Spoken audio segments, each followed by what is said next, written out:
Hello అందరికీ welcome to Madhu graceful bytes. ఈరోజు మన ఛానల్లో మీకోసం క్యాప్సికమ్ ఎగ్ కర్రీ ఎలా ప్రిపేర్ చేయాలో చూపిస్తున్నాను. ఇలా మీరు ఒకసారి ఎగ్ కర్రీని క్యాప్సికమ్ వేసుకొని ఈ ప్రాసెస్లో చేయండి. చపాతీలోకైనా రైస్లోకైనా చాలా టేస్టీగా ఉంటుంది అండ్ ఈజీగా కూడా మనం ప్రిపేర్ చేసుకోవచ్చు.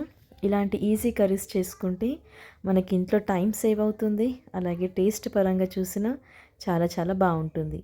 ఎప్పుడు రొటీన్ ఎగ్ కర్రీ కాకుండా ఈసారి ఇలా క్యాప్సికమ్ వేసి చేసుకోండి, తప్పకుండా మీ అందరికీ నచ్చుతుంది. ఇప్పుడు మనము క్యాప్సికమ్ ఎగ్ కర్రీ ఎలా ప్రిపేర్ చేయాలో, దీనికి ఏమేమి కావాలో కంప్లీట్ ప్రాసెస్ చూద్దాం రండి.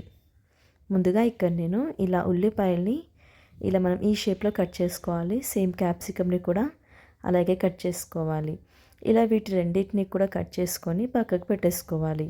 అలాగే మిగతా 2 ఉల్లిపాయల్ని ఇలా నార్మల్గా మనం కర్రీకి ఎలా అయితే కట్ చేస్తామో కట్ చేసుకోవాలి. ఎగ్స్ కూడా ఇక్కడ బాయిల్ అవుతున్నాయి. ఇప్పుడు మనము ప్యాన్ పెట్టేసుకొని ఆయిల్ని వేసుకొని ఆయిల్ వేడయ్యాక మనము కట్ చేసి పెట్టుకున్న క్యాప్సికమ్ని అలాగే మనము ముందుగా కట్ చేసి పెట్టుకున్న ఉల్లిపాయల్ని కూడా వేసుకోవాలి. ఇప్పుడు మనము ఉల్లిపాయల్ని అలాగే క్యాప్సికమ్ని సపరేట్గా ఫ్రై చేసుకోవాలి. ఎందుకంటే ఇది కర్రీలో వేసినప్పుడు ఆ క్రిస్పీనెస్ అనేది మనకి చక్కగా తెలుస్తుంది. ఇప్పుడు మరోవైపు మనం బాండి పెట్టుకొని ఆయిల్ని వేసుకొని దాంట్లోకి ఆవాలు, జీలకర్ర అలాగే ఉల్లిపాయలు, కొద్దిగా కరివేపాకుని కూడా వేసుకోవాలి. ఇలా వీటిని వేసుకొని మనం ఒక్కసారి బాగా మిక్స్ చేసుకోవాలి. ఆనియన్స్ మనకి మంచి ట్రాన్స్పరెంట్ కలర్లోకి రావాలి. ఇక్కడ ఉడికించుకున్న గుడ్లకి కూడా నేను ఇలా పొట్టు తీసుకొని రెడీగా పెట్టేసుకున్నాను. మనము ఫ్రై చేసుకున్న క్యాప్సికమ్ని అలాగే ఉల్లిపాయల్ని కూడా సపరేట్గా ప్లేట్లోకి తీసుకోవాలి. ఇప్పుడు అదే ప్యాన్లోకి మనం ఆయిల్ని వేసుకొని కొద్దిగా పసుపు అలాగే కొద్దిగా కారంని అలాగే కొద్దిగా ఉప్పుని కూడా వేసుకోవాలి. ఇలా వీటిని వేసుకొని మనం ఇంతకుముందు బాయిల్ చేసి పెట్టుకున్న ఎగ్స్ని ఇప్పుడు ఈ ప్యాన్లో వేసుకొని ఫ్రై చేసుకోవాలి. ఇలా చేయటం వలన మనకి ఎగ్ కర్రీ అనేది చాలా టేస్టీగా ఉంటుంది, ఎగ్ అనేది చాలా క్రిస్పీగా కూడా ఉంటుంది.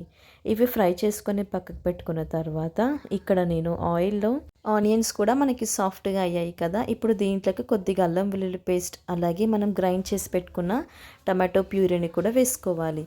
ఇలా టమాటోని మనం మిక్సీ చేసుకొని వేసుకుంటే గ్రేవీ కన్సిస్టెన్సీ అనేది బాగుంటుంది. ఇప్పుడు మనము టమాటోస్ని వేసుకున్న తర్వాత ఇలా బాగా మిక్స్ చేసుకోవాలి. ఇప్పుడు దీంట్లోకి మనము చిటికెడు పసుపుని వేసుకోవాలి, అలాగే రుచికి సరిపడంత ఉప్పుని వేసుకోవాలి, అలాగే మీ ఘాటుకి సరిపడంత కారంని కూడా యాడ్ చేసుకోవాలి. ఇలా వీటిని వేసుకొని ఒకసారి మనము బాగా మిక్స్ చేసుకోవాలి. ఈ కారం అలాగే ఉప్పు అంతా కూడా మనకి చక్కగా మిక్స్ అయిపోవాలి. ఇలా మిక్స్ చేసుకున్న తర్వాత ఇప్పుడు దీంట్లోకి మనకి గ్రేవీకి ఎంత అయితే వాటర్ కావాలో అంత హాఫ్ గ్లాస్ అంత వాటర్ వేస్తే సరిపోతుంది, ఎక్కువగా కూడా వేయకూడదు. ఇలా వాటర్ని వేసుకున్న తర్వాత ఇంతకుముందు ఫ్రై చేసి పెట్టుకున్న ఎగ్స్ని కూడా దీంట్లో వేసుకోవాలి. ఎగ్స్ని వేసుకొని మనం ఒకసారి బాగా మిక్స్ చేసుకున్న తర్వాత దీంట్లోకి మనము ముందుగా ఫ్రై చేసి పెట్టుకున్న ఉల్లిపాయలు అలాగే క్యాప్సికమ్ని వేసుకోవాలి. అలాగే 2-3 పచ్చిమిర్చిని కూడా వేసుకోవాలి. ఇలా వీటిని వేసుకొని కంప్లీట్ లో ఫ్లేమ్ పెట్టుకొని ఇలా మనం అంతా కూడా బాగా మిక్స్ చేసుకోవాలి.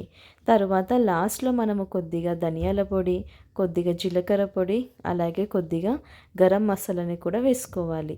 ఇలా వీటన్నిటిని వేయటం వలన కర్రీ టేస్ట్ అనేది చాలా బాగుంటుంది, అలాగే మనకి చాలా స్పైసీగా చాలా టేస్టీగా కూడా ఉంటుంది. ఇలా వీటన్నిటిని వేసుకొని మరొకసారి మనము బాగా మిక్స్ చేసుకోవాలి. ఇలా మనం బాగా మిక్స్ చేసుకొని ఒక 5 నిమిషాల వరకు కంప్లీట్ లో ఫ్లేమ్లో వీటిని మనము బాగా ఉడికించుకోవాలి. 5 నిమిషాలన్న తర్వాత చూస్తే మనకి ఎంతో టేస్టీ అయిన క్యాప్సికమ్ ఎగ్ కర్రీ రెడీ అయిపోయింది. చూసారు కదా ఎలా ప్రిపేర్ చేయాలో. ఇది చాలా సింపుల్ అలాగే ఈజీ అండి. ఎప్పుడు ఒకే ప్రాసెస్ కాకుండా ఈసారి మీరు ఈ ఎగ్ క్యాప్సికమ్ కర్రీని తప్పకుండా ట్రై చేయండి. ఇదైతే మనకి రైస్లోకి తిన్నా బాగుంటుంది, అలాగే చపాతీస్లోకి దోశలోకి తిన్నా చాలా టేస్టీగా ఉంటుంది. చూసారు కదా ఎలా ప్రిపేర్ చేయాలో. ఇంకెందుకు లేట్ మరి, మీరు కూడా ఈ క్యాప్సికమ్ ఎగ్ కర్రీని తప్పకుండా ట్రై చేయండి. మీరు ట్రై చేశాక మీకు ఎలా కుదిరిందో కూడా మధు గ్రేస్ఫుల్ బైట్స్ ఛానల్లో కామెంట్ చేయడం మాత్రం అస్సలు మర్చిపోకండి.